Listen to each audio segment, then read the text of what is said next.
What's happening, everybody?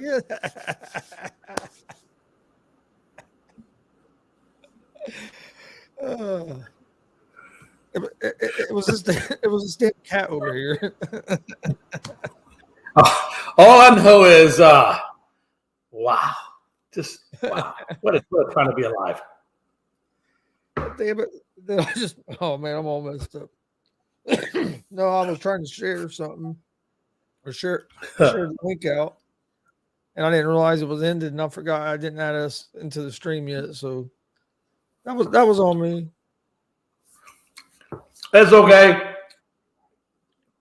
Life goes round and around and around, but we will come back full circle to what we need to be doing.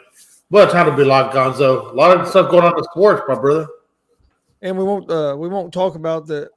I also let the first video run out before I played the intro as well. So I had all kinds of trouble with that intro tonight. But no, welcome to G.S.R. Gonzo Sports Room.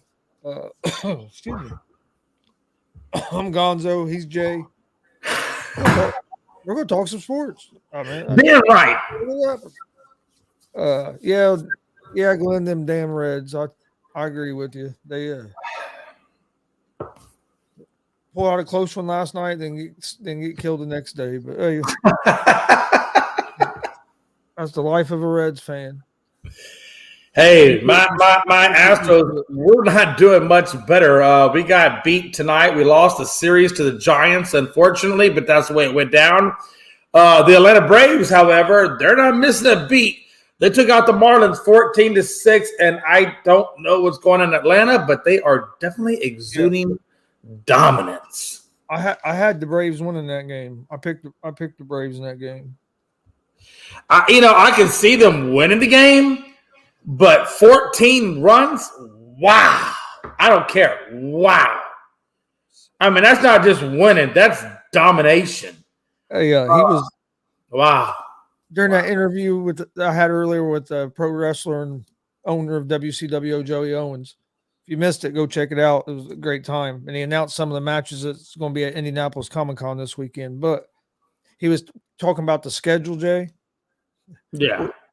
We're going to be doing 9 wrestling shows in 3 days. Damn. 9 shows in 3 days. That's a lot. That's a lot. 3 on Friday, 4 Saturday, and then 2 on Sunday. Excuse me. That is a lot. That really is. That's a lot. It's going to be a busy weekend. Glenn says, yeah, we need to stop betting on any games with the Reds and that. You know what, man? Hey, I feel you. I'm definitely not betting on anything Astros related right now because I just don't know which direction we're traveling at this point. We come out and obliterate the Giants in game 1, then games 2 and 3. We just look like we don't know what we're doing. So, I don't know, Gonzo. It's a weird time in MLB right now. It just is. It's weird. Yeah, and Glenn, I took the Reds yesterday at the +1.5, and they ended up winning the game. So I had that one right. I didn't take them today because of who we had starting at pitching. We had Sessa starting at pitching, and he has almost an 8.05 ERA or some bullshit like that. He hasn't. I think he's better out of the bullpen at this point than he is as a starter anymore. And they're trying to use him as one of our fourth, fifth starter right now because of we have a guy out. So when I saw he was pitching, when I bet on the Reds, it's if Hunter Green's pitching, Ashcraft, Lodolo. If one of them 3 starters are pitching, I'll usually bet on the Reds them games. Yeah, man. Hey, baseball's been weird. Seems like there's been a lot of injuries as well. Just like in this NBA playoffs, we're seeing injuries affect a series so much. So it's you don't see it in baseball as much, but with all the damn load management, I mean, to me, this kind of proves that what's load management really doing for you? Because now you get in the playoffs and you're hurt anyway. No, I definitely agree with you on that aspect. I just think when it comes to MLB, I'm not going to say it's all on the rule changes that they did with the bags because the bags really don't have anything to do with it. But I would say the shift for one, defensively, and I will say number two, that pitch clock taking the pitchers out of their rhythm. Gonzo, I don't know how. Again, that has nothing to do with injuries, but it's just amazing that they make these rule changes, and all of a sudden, the season that we saw last year doesn't even look like the season we're seeing this year. Now, there are a few teams that have adapted well to the new changes. Obviously, Atlanta is one of them, but the Astros, we just have not, and that could be our downfall. To be honest with you, that could be our downfall. I just don't know. The Astros are able to adapt, at least not this year, possibly next year once we've been, in this environment for a little while and we can go to a spring training. But I got to be honest with this season, when I look at the Astros, it looks different. Yeah, I see what you're saying, but with the Astros, I don't think it's that. I think it's more of you guys have some injuries. I mean, that's true. We do have injuries. You're right. I think once you guys get healthy, I think you guys will be fine.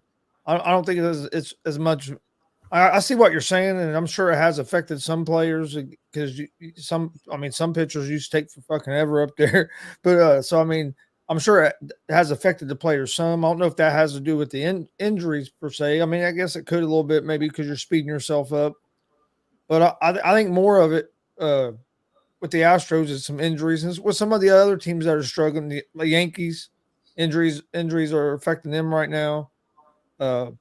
But then you got other teams right now that are looking strong. I mean, the Rays are still looking good. Like you said, the Braves, Baltimore Orioles have gotten off to a real good start. So I mean, there's been some, and then you've had other teams not. It's going to be a fun season.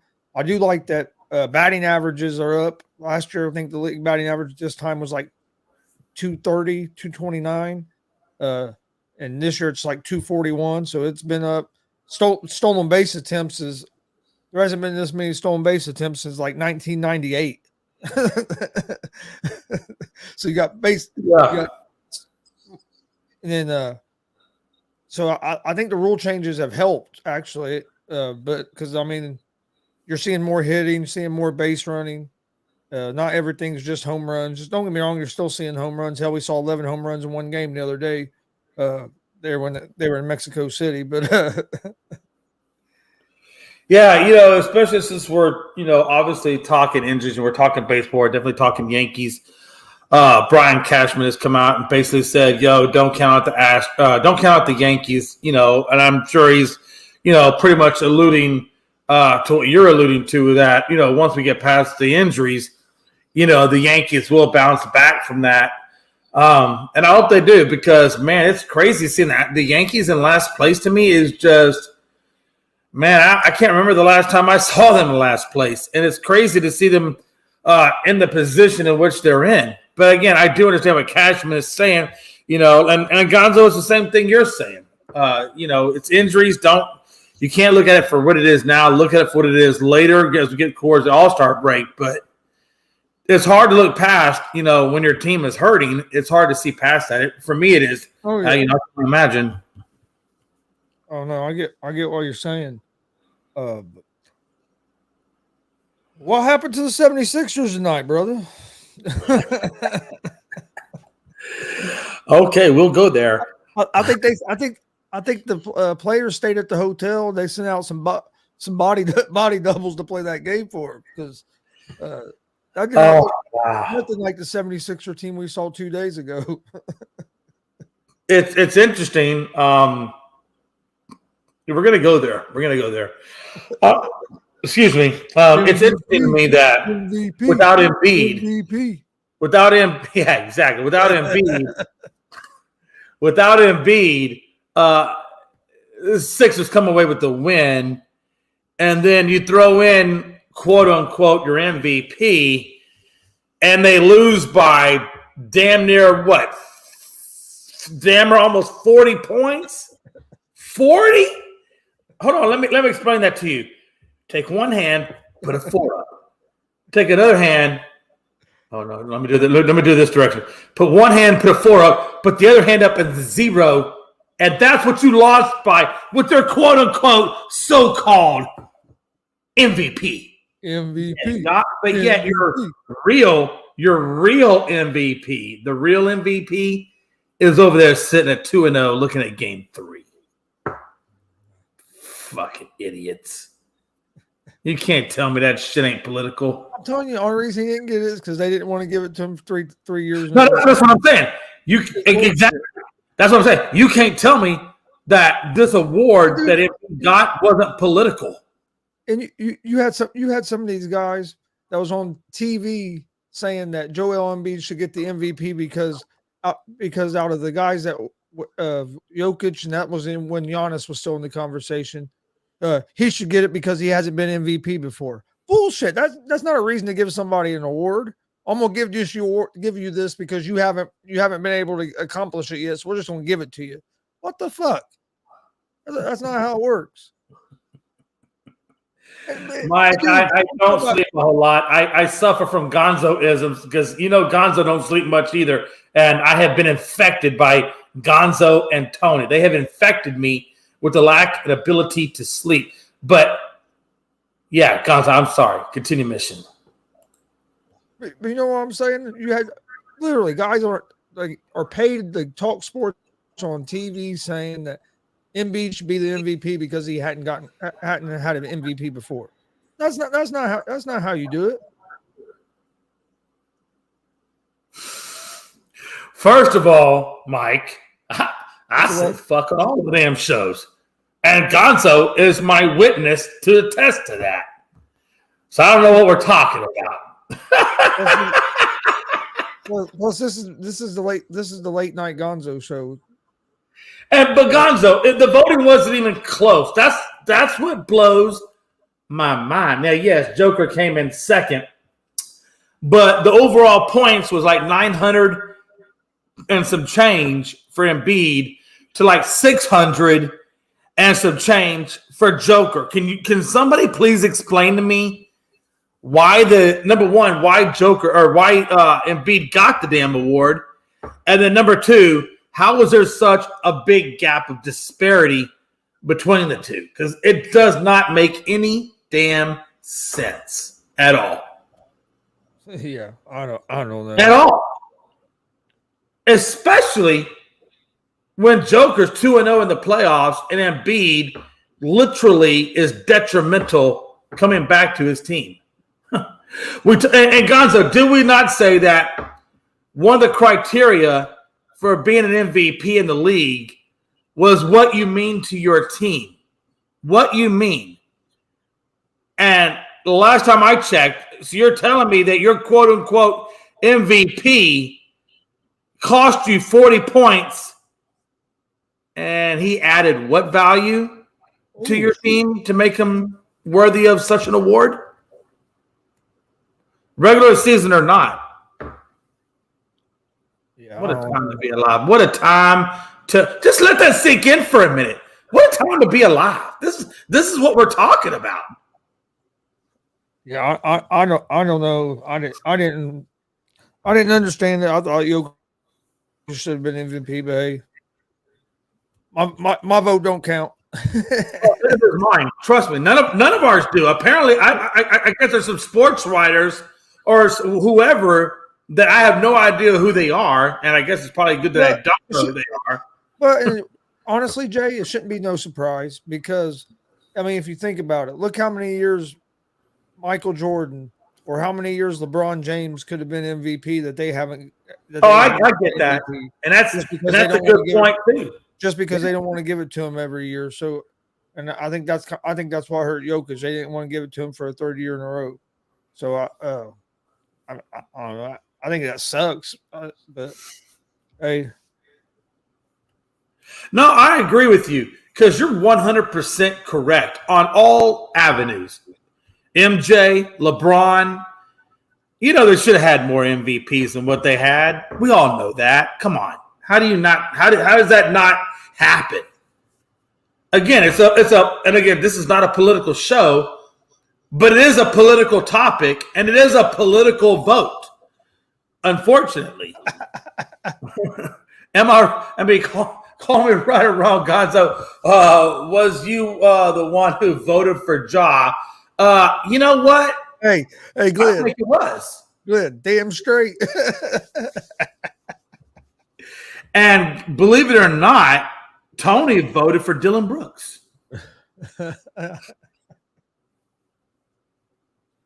That was a write-in ballot for Dylan Brooks, by the way. That was a write-in. Oh, man. So we only had... That's the only game tonight. I was about to ask. I think that was the only game we had tonight for NBA, wasn't it? Yep. Yeah. I think we had one game for hockey as well. I mean, we really didn't have too much in the way of hockey, I don't think. Oh, no, I'm watching hockey right now, Vegas and Edmonton, I think it is. Yeah, it is. Vegas and Edmonton. Hey, look, watch this. Edmonton, I think. I'm watching, I have the game. If we didn't know that Gonzo didn't watch hockey, we sure as hell don't know it now. Hey, Vegas is up 3-2 at the end of the second period. I'm watching. I just couldn't remember who they were playing. Oh, we did have. Hey, but Gonzo, we had two games today. I apologize. The first game was Carolina and New Jersey, and Carolina came out and handled business 5-1. And like tomorrow night, we only have one game. Only game we have tomorrow is Lakers and Golden State in the NBA. I think once we get down to like, what do we got? 4 series? We got 4 series left. I think it's going to be like every other day now we get a game. Well, no, this is what I hate, dude. They drag these playoff series out so long. Why does there need to be 3 days in between games? You tell me. You think? Hey, look. The only reason I can see 3 games between anything is NFL, because you know how the NFL is. The NBA, those are quick turnarounds. Those are much quicker turnarounds. 2 games on Friday. There's 1 game Thursday, 2 games Friday, and 1 game Saturday. So is that a marketing ploy? I guess. It makes the playoffs drag out so long, man. There's no reason for it. Yeah, that's crazy. That is absolutely crazy. Play every other day, unless you got to travel, then have 2 days in between. I look at NBA. I look at NBA like I look at baseball. When baseball gets into their playoffs, they're playing every day unless you're traveling between cities, and then you'll have a gap. But as long as you're in that city, you're playing back-to-back games for the most part. I can see. I don't understand why basketball is not doing the same damn thing. It should be 2 games a night.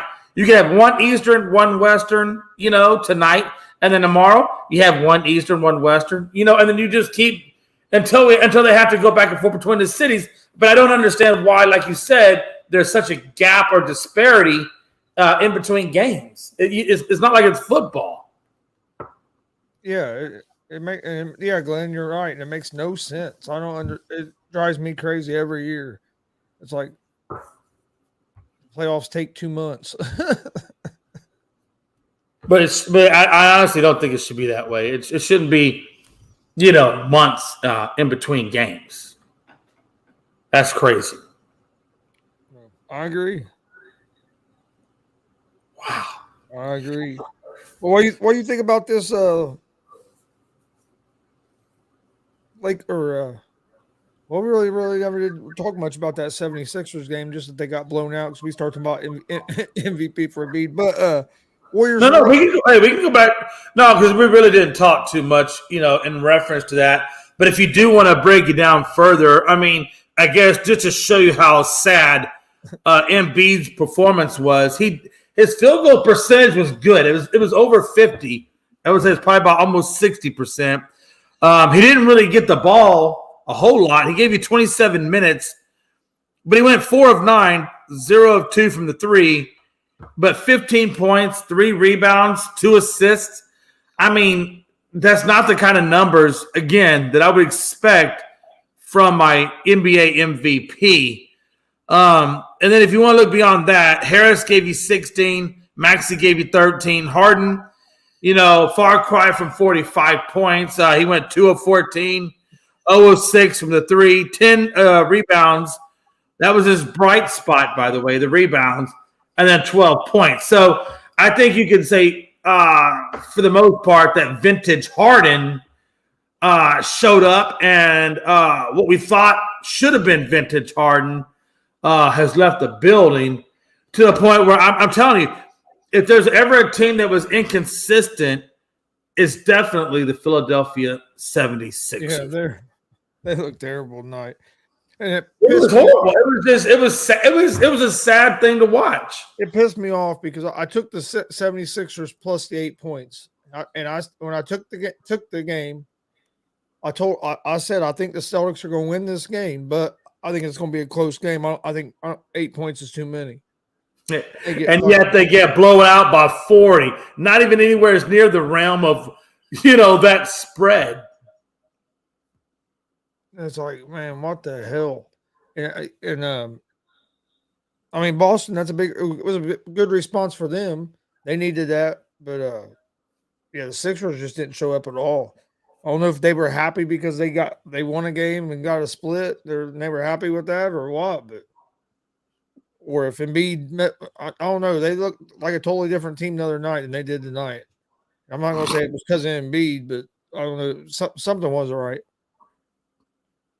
I think the one thing that I think me and you can agree on is that the Boston Celtics, have showed a pretty good level of consistency in play because, again, they didn't drop off from what they gave you in game one that they took the loss in. They came back and gave you the same effort.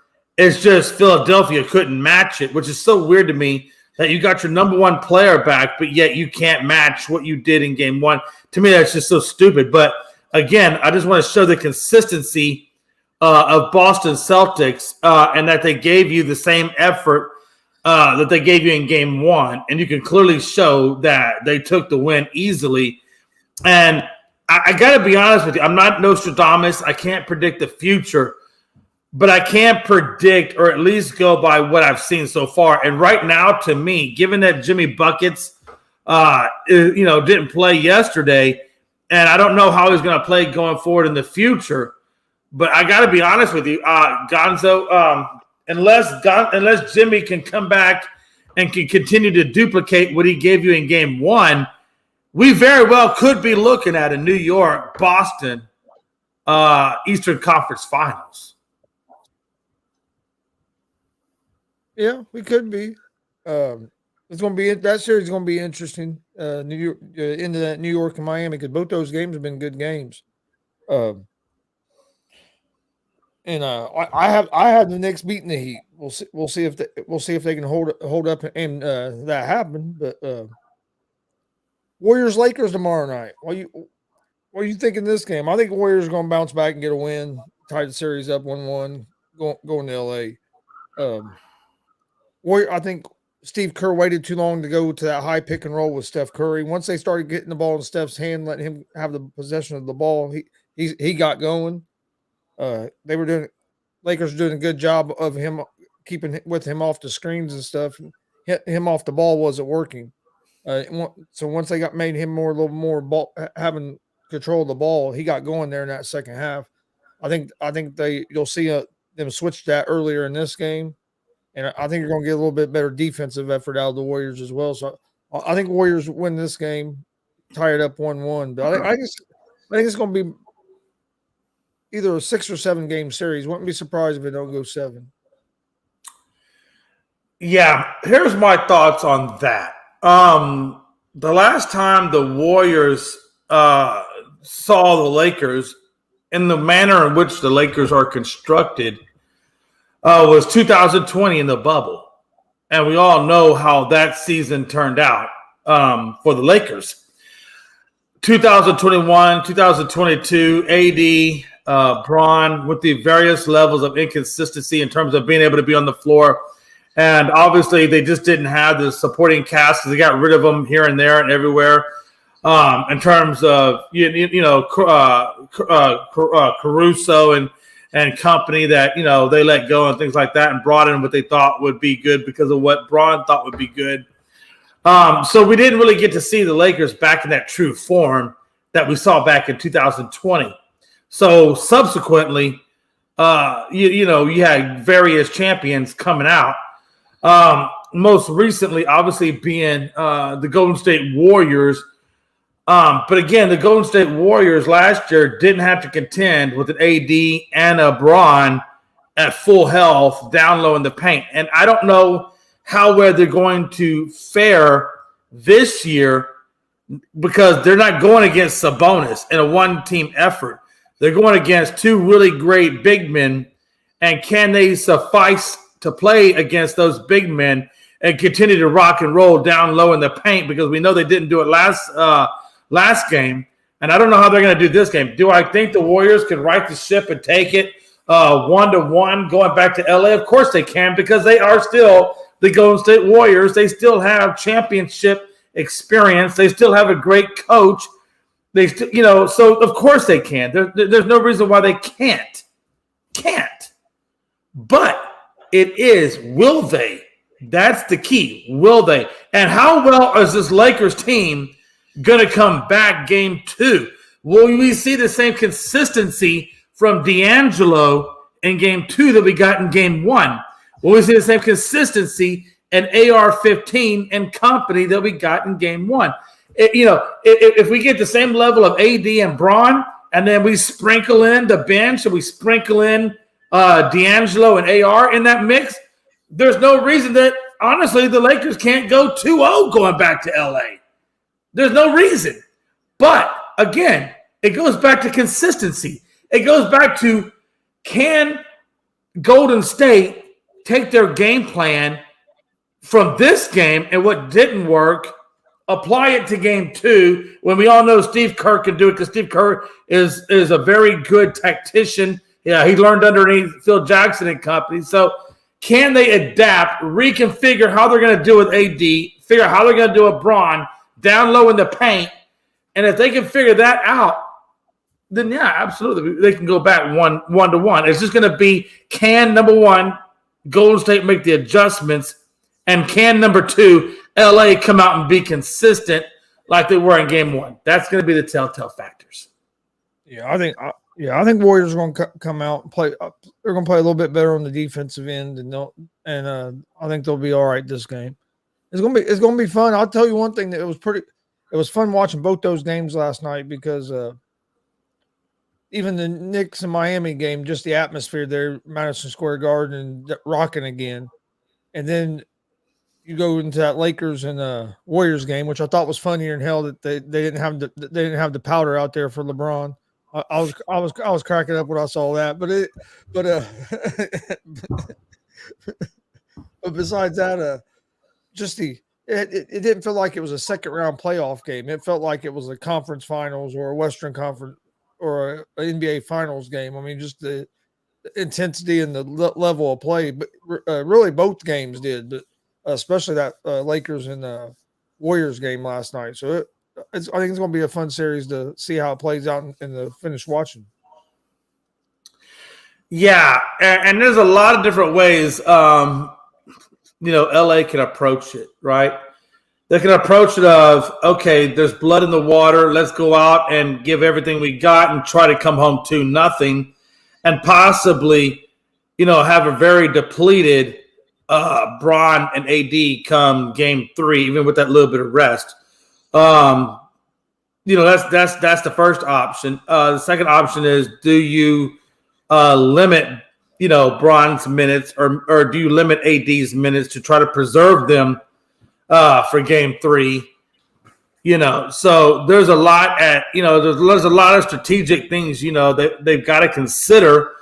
But I'll tell you, the heart of a champion is the heart of a champion. And no champion ever wants his minutes limited. And that's why Kawhi Leonard is not a champion. I understand he's got a ring. I get that. But he's not really, in my mind, a true champion. Because a true champion always wants to be on the court, always wants the ball in their hands, always wants to make the last shot. That's why Kobe, Michael Jordan, and Bron are different and molded different than everybody else. That's what makes them different. And really, it's more so Michael Jordan and Kobe. And then if I had to say Bron was riding their coattails, well, Bron's riding their coattails on that. But he's still riding the coattails, and he's still there.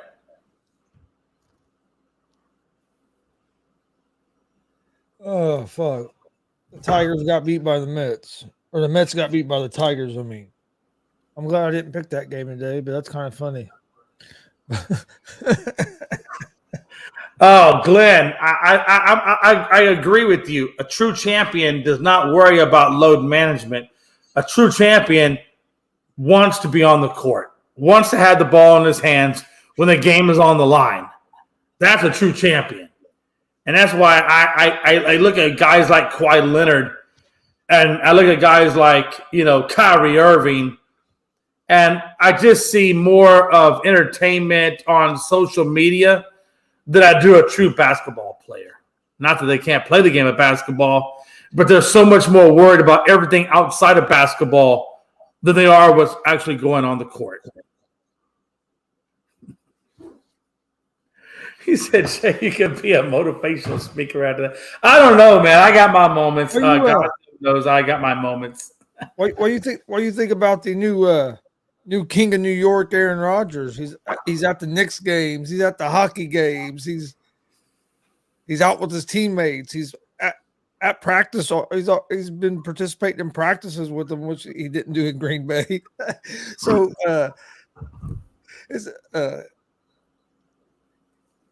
and his teammates say they're in all of them and stuff. So it's been pretty funny. I think he's kind of throwing it in Green Bay's face a little bit.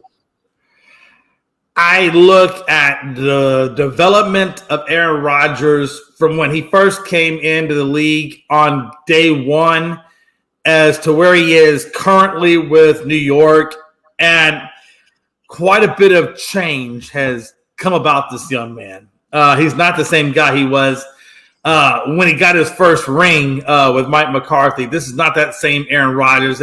It's more of a New York socialite, weird freakazoid Aaron Rodgers.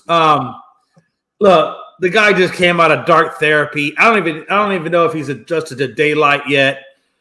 It's Aaron freaking Rodgers, man. Look, you can take the guy out of Green Bay. You can't take that Green Bay out of the guy. He's in a different uniform, right? But it's still the same damn Aaron Rodgers. Let's not kid ourselves that this is some reborn or reinvigorated or rejuvenated Aaron Rodgers. He literally has surrounded himself with old Green Bay players, if that tells you anything. He literally is just surrounding himself from what he came from. So what are we really talking about? I think it's Green Bay 2.0 out in New York. I think they're going to be good. I think they'll be a playoff. God, every time I say one thing, I swear to God, Gonzo, I could say, "Yo, man, did you see that fucking thunderstorm outside? It literally took out a whole village." Gonzo be like, "Nah, man, all I saw was a fucking sunshine and my dog out there taking a shit." They have some weapons at wide receiver. That they have a defense. They have a running back. With if the offensive line can protect, they're going to be good because Rodgers can still play. So I think they're going to be good because they didn't bring Randall Cobb there to be the number one receiver. He won't play much. They still got Garrett Wilson. They brought in McCole Hardman to help out. They had somebody else too. I can't think of who else. Oh, Lazard. They didn't bring Lazard in from Green Bay. Can somebody tell me why you brought Randall? Well, then why did they bring Randall Cobb in? Was it to hold his mouthpiece? Maybe hold his jock strap? Why would you bring Cobb there? What's the point? I think they were at the point they were going to bring in a veteran guy. You bring in a veteran that can help your young receivers. How's he going to help them? The dude's a fucking third slot receiver, and he was barely effective as it was. What's he really going to give them? No, come on. Hey, Randall Cobb played for the Cowboys. Hold on. Randall Cobb played for the Cowboys, too. In his prime, he's pretty damn fucking good. What? Randall Cobb. Hold on. Hold the press. No. Hold the presses. Randall Cobb in his prime. I remember that. No, I really don't. Do you remember Randall Cobb's prime? No, not really. Did he have a prime? Yeah. Can somebody please give me one play that he made that was just awe-inspiring or game-changing or just anything at all. Randall Cobb was a good receiver. I'm not saying he was great, but he was a good receiver, and he has experience. Watch this. You want me to pattern my guys after a decent receiver? Okay, so we're going to say they're going to be terrible because they brought in a guy that's not going to play very much. Well, hey, watch it. You know who they brought? You know who they should have brought in, which I think was equal to Randall Cobb. Just go get Cole Beasley. I hear he's still out there. Go grab Cole Beasley. Hey, they're about to say. Hey, do you see where I'm? But come on, Don? You got to see where I'm coming from. But I'm saying, like, I see what you're saying, but I'm not going to say just because they made that move that they're not going to be a good team this year. Oh, they're going to be a good team. No, don't. Let's not take what I said out of context. They're going to be a good team, but there's a difference between being a good team and being a Super Bowl caliber team. There's a difference. That's a big margin of difference. I think they'll be in the playoffs, and I really do. I think they'll be in the playoffs. Hold on a minute. Hold on. I don't have it, but I'm interchanneling my Mora days from the Colts press conference. Hold on. Playoffs. Hold on. I got another one. Let me go AI. Practice. We talking about practice? I'm telling you, think about it. What everybody kept saying. Or can we go Arizona and the head coach Green? They are who we thought they were. Well, think about this. What was everybody saying last year? Oh, if the Jets just had a quarterback, look how good that defense is. They have a running back, they have receivers, but Zach Wilson is killing them. And look, and they barely missed the playoffs last year with Zach Wilson at quarterback and Mike White at quarterback. Now you got a hell of a lot better quarterback. I think they have a good chance to be in the playoffs. And I will tell you, if we were talking, if the Jets were in the NFC, I'd be like, you know what, Gonzo? Yeah, I can see it. I can see them getting the Super Bowl because, quite honestly, the NFC has really, really lost a lot in terms of talent and quarterback play and so forth. The AFC, way too much talent between Miami, Buffalo. Hey, watch this: Miami, Buffalo, Cincinnati, Kansas City. There's so much talent right now in the AFC that look. As much as Aaron Rodgers, whatever he is now, ain't going to be enough. I put the Jets in the playoffs before Miami.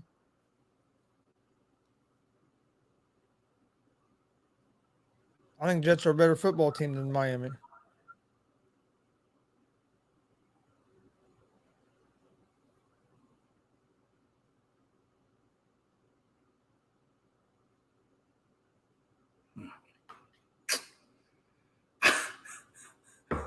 I don't know where to – hey, I'm literally thinking of something that I can actually say that I agree upon with all of which you just said, and I got bupkis.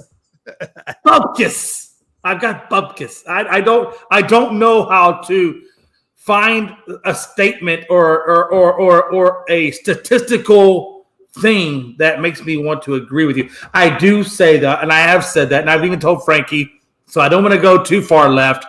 I did say the Jets are going to give Buffalo a run for their money for the division. I did say that. I did say that, and I still stick by that. I really do because let me ask you this. Hold on. Let me just say one last thing. We all know that the Bills, I swear, no matter how well they play in the regular season, when it comes to playoff time, those dudes just find a way to choke. Like they choke no matter what. So I will say that to your credit, if there is a silver lining to the Jets, is that the Bills choke all the time when it gets down to crunch time.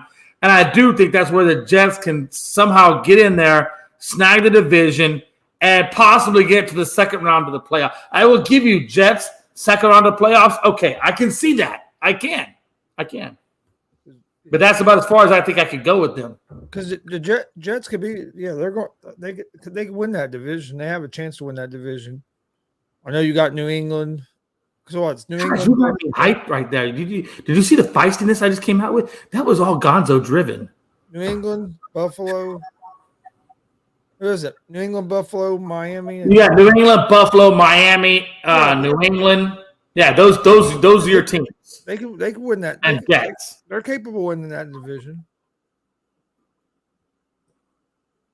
If I had to say how the division would shake out at the end of the year, I could see Jets being 1, Buffalo, Miami, New England. I hate to tell Frankie that, but I really got to tell him that I see the New England Patriots coming in last. I can see it. If you can't see New England coming in last place, then you're not paying attention to that division, because that division is a really strong division. The only thing that would keep New England out of last place is if Tua got concussion protocol and Miami stunk up the weeds after that. But even then, they got Mike White. And Mike White has shown that he can lead a team. And when you got the receivers and the running backs and the tight end and Gesicki and the offensive line and the defense, even still, Miami might still sneak it past New England. And New England could still find themselves in dead last. Wow. Yeah, let's go. I'm ready for football season. It's gonna be interesting. I'm not ready for the weather to get cold again because we ain't got warm yet. But hey, it sucks living up north. I know you guys are hating that weather right now. I gotta tell you, down here in the south, a good comfortable 78, maybe even 79 with the light breeze. Today wasn't too bad. We were in the upper 50s today, so that wasn't too bad. Listen to what you just said. I said 79 with the light breeze, and you're saying 50. Now, again, though, I got to be honest with you, I don't mind the 50s. I really honestly don't. But Gonzo, I don't want the 50s if it's a hard wind. I only want the 50s if it's a light wind or no wind. Then the 50s are no bother to me. Yeah, today wasn't too bad, but man, it's been cold the last few days. Well, it's the wind, though, Gonzo. I'm telling you, it's the wind that kicks the crap out of you. Yeah, it's supposed to be pretty nice here this weekend, so that'd be for a good change. I'm tired of the cold and the rain. Cold Absolutely. and rain. So, well, I don't blame you, man. I remember them weather days. The north can be brutal. Living in the north can be absolutely brutal. Just given the weather patterns that you guys have, it's just brutal. Do the Suns have any chance at all to come back in this series against the Denver Nuggets? Now you're going to be without Chris Paul for at least the next 3 games, if there's that many more games. So, you think that this Suns team that's already top heavy really don't have much of a bench? Now you're losing one of your important guys in Paul. You're down 2-0 already. You're going back home to Phoenix. So, do you think Phoenix still has a chance to win this series? Oh, absolutely not. Unequivocally, no. He said, absolutely not. Absolutely not. No, and I'm not even trying to be, rude or anything about it, but I mean, take it for what it is. I want to pull something up just real quick, if I may, to kind of hammer what I'm trying to tell you home. When you look at number one, Chris Paul is gone for God knows how long with that groin. Cameron Payne most likely will step up in his place and take over the point guard duties with Devin Booker, and then you'll have Okiji or whatever that dude's name is, and small forward Durant and Ayton, and then you got whatever you want to call that bench, which is quite honestly pretty much nothing at this point. Nothing. When I say nothing, I mean nothing. So when you tell me you got the number one team in the West with what I consider to be, and I think most people consider to be, the true NBA MVP, playing at the level in which he's playing, which is basically averaging 16 plus rebounds a game, 28 plus points a game consistently, and then Murray and company doing their ends of the stick.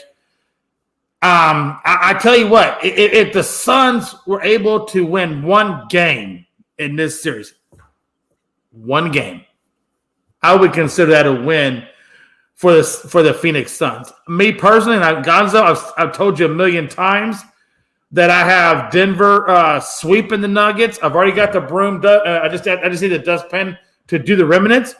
You know how I feel about it, man. I feel like this is Denver's season to compete, and truthfully, I think the Denver Nuggets are going to be in the finals. I'd like to see what the Lakers Golden State series can do to compete against that.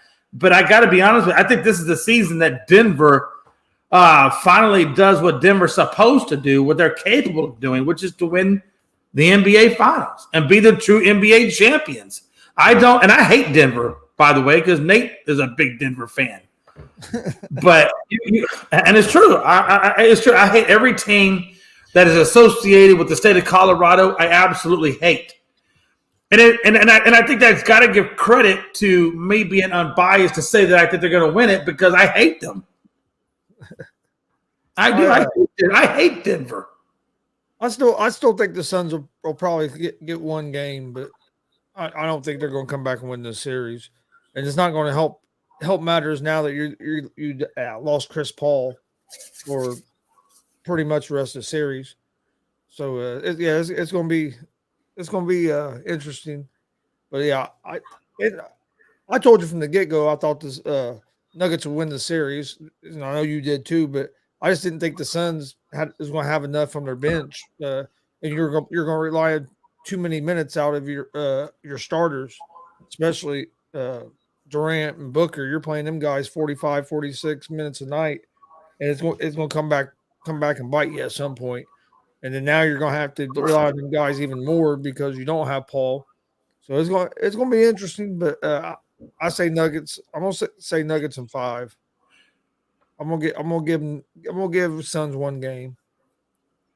And I also want to point something out too, not to kick a dead horse, but I think the damn horse is dead. If it was any more dead, it'd probably disintegrate into dust. But again, Kevin Durant, the guy that everybody wanted in Phoenix, has done his job. And I know Frankie doesn't want to hear that, but Kevin Durant has come out and done what Kevin Durant was supposed to do: solid rebounds, solid points. He played his role. That's what he did. He did his role. And even with Kevin Durant playing, good basketball, it wasn't enough to beat the Denver Nuggets. It just wasn't enough. And now that you're quote unquote leader, the real leader of the Phoenix Suns, and Chris Paul, that you're a Florida coach, basketball coach, now is down for the count. How the hell do you come back from that? Where do you come back from? That's all I can say about that. Because I don't think they're coming back. I think they might win a game still, but I don't think they're coming back. The only way they get one game, honestly, is if Joker gets gangrene in his big toe and is forced to sit out one.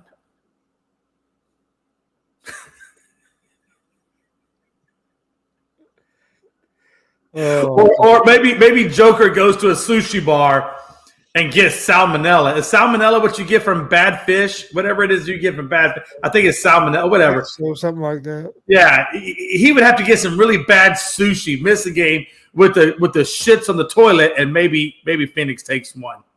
Hey, it wouldn't be the first time.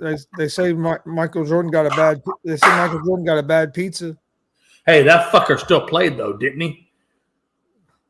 Hey, no, that was not a rhetorical question. Yes, that was a true question to you, Gonzo. Did he play? Did the son of a bitch play? I shook my head, yes. Hey, yeah, he played. But if you look, or no, I was just saying, Edmonton just scored to make it 5-4 with 11 minutes left in the third. What's the chances of Edmonton tying up this game, going to overtime, and beating Tony's team? That time to be alive, dude. I tell you what, one thing I've learned so far watching this hockey is that being a hockey referee looks pretty fucking dangerous. Yeah, it is. Could you imagine? It looks dangerous as hell. Hey, by the way, Glenn says if he gets gangrene in his toe, he would just cut it off and go play the game. Hey, nobody misses a big toe. It's okay. You're going to be fine. But yeah, man. Hey, On a scale of 1 to 10, Gonzo, you know your dad better than I do. But you know he's a Vegas fan. If Vegas doesn't get the win tonight, on a scale of 1 to 10, 10 being most irritated or pissed, 1 being, we'll play tomorrow, where would he be? Oh, he'll probably around maybe a 2. He won't be in game 1. He won't get too worked up about it being game 1 if they lose. No. That's what I told Mickey when Mickey texted me about Seattle taking the win last night. I said, man, it is what it is, man. Hey, you got the first game, but it's a long series. It's a long series, Realistically, most of the time, there's not going to be a sweep. So, I mean, realistically, your team probably going to lose a game in the playoffs, or probably not going undefeated the whole playoffs. It just don't happen that way. So, there's going to be games that you don't play well or something happens. It's how you bounce. It's who can bounce back from that, because it's going to happen. Hockey, and Frankie said it pretty well, man. Honestly, hockey is a very number one. It's a very fast-paced game, and God forbid if you get into that power play, and you get that one guy down, that can be huge. I mean, that's usually when you get your scores. And I'm still learning the game of hockey. I haven't quite 100% figured it out. Excuse me, I apologize. I haven't figured it out completely, but it's pretty freaking brutal. Yeah. I mean, honestly, when you watch the way they get slammed into the glass, or when they go down to the ground, I mean, it's just when they take the mitts off and start throwing punches. I'm like, hell yeah, UFC, let's go. Oh yeah, it's almost like you get 2 sports for the price of 1 ticket. I'm telling you. I love going to hockey live, and I haven't been to a pro game. I've been to minor league games. It's fun going and watch it live. Like I said, I've been watching a little bit of these playoffs. I don't watch all the time. Like tonight, there isn't really a whole lot of other sports on, so I'm watching this Vegas and Edmonton game. But well, Jay, let's go ahead and get the final thoughts for this Wednesday night. Yeah, absolutely. My final thoughts are, man, again, Saturday, we have the interview with a hockey fan here localized in Atlanta. Speaking of, since we're on hockey, and he's going to talk to us about possibly getting an NHL team down here in the Atlanta, I want to say it's the Alpharetta area, which is a suburb, I think, of Atlanta. The Thrashers left Atlanta, I want to say a year or 2 ago. So it looks like we're going to be getting, or they're going to, because I'm moving back to Houston, but it looks like, though, Logan and them that lives out here in Georgia will be getting a new hockey team. I don't know what the name's going to be yet. I don't think there's a lot of discussion on it yet, but I do know that there is a hockey team coming to, at some point, the Georgia area, which is crazy to me because, I don't associate Georgia, truthfully, with a whole lot of hockey, but his name is Rick Costin, Cawston. Rick Costin will be on Saturday at 1 p.m. to talk to us about bringing the NHL back to the Atlanta area, and I'm kind of excited to see what he has to say about it and see where we plan to go with that. So stay tuned on that, and also catch us tomorrow night at 7 p.m. Eastern time for Unscripted. It's going to be a lot of fun. We're going to obviously talk a lot of NBA, a lot of hockey, and some baseball and things like that have come in between. We appreciate everybody, man. And Gonzo, make sure you check us out on Unscripted. Guys, all one word on Twitter. All right. Yeah, my final thoughts is don't forget this weekend we'll be at Comic-Con, WCWO. I'll let you guys know what's going on with the live stuff and what we're doing. Then next Saturday night, we have Bearcat Rumble 3, actually here in my hometown. So I don't even have to travel for this show. It's going to be fun. But it's a fundraiser for wrestling, a high school wrestling team and Youth Wrestling Club. Should be a great show. Going to have 3 or 4 cage matches. So it should be an awesome time. Join us next Saturday, 6 p.m. Eastern for that. Please hit that subscribe button on YouTube at Gonzo Sports Room. Also, like and follow Facebook, Twitch, Twitter, Instagram, all at Gonzo Sports Room as well. Also, if you missed our interview with pro wrestler and owner of WCWO, Joey Kid Owens, make sure you go check that out. It was a good conversation. He talked a little bit about his dad, talked about gave out or announced some of the matches for the shows this weekend. So it's going to be a good time.